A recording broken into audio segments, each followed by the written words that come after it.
Je suis arrivée en France dans les années 90. J'ai voulu reprendre mes études et j'ai intégré l'école des hautes études en sciences sociales. Pour mon mémoire de fin d'études, j'ai travaillé sur les femmes et les enfants immigrés d'Afrique subsaharienne vivant en Île-de-France face au VIH. C'est là que je me suis rendu compte de leur situation, de précarité, d'isolement, de souffrance, des problèmes en fait qui sont liés aussi à l'immigration. Alors je ne pouvais pas rester insensible, moi-même immigrée. C'est pourquoi j'ai créé Ikambélé, la maison accueillante. C'est un lieu de confidence, c'est un lieu public et privé à la fois. C'est un lieu chaleureux et convivial où les femmes se rencontrent pour rompre l'isolement surtout. Et là, quand elles arrivent, elles partagent des expériences, elles partagent la parole, elles rient, elles pleurent et elles avancent. Et surtout, elles font le deuil de leur séropositivité. Et cela, ça leur permet d'avancer.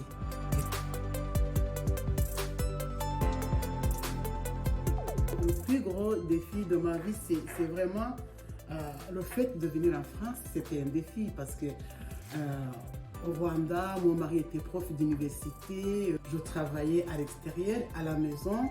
Quand j'arrivais, je m'occupais que de mes enfants.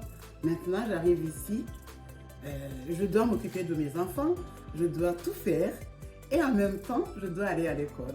Passer d'une situation à une autre, ça devient un défi.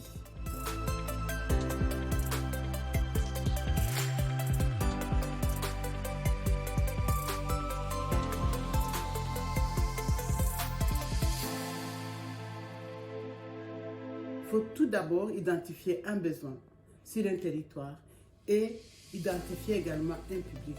Il faut se rappeler que l'action doit toujours être guidée par les besoins exprimés sur le terrain.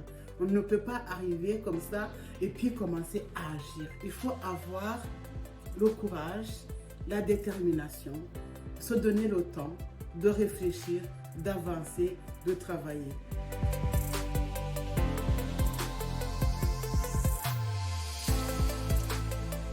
Malgré les avancées, les inégalités persistent pour les femmes dans nos sociétés actuelles qui restent confrontées aux stéréotypes de genre, aux situations de sexisme et surtout de violence.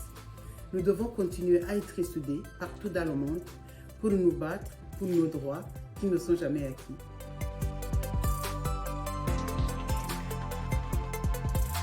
Il faut garder espoir malgré les difficultés, que le monde est plein d'opportunités. Alors, saisissez-les, restez simple, suivez vos envies et croyez en vous.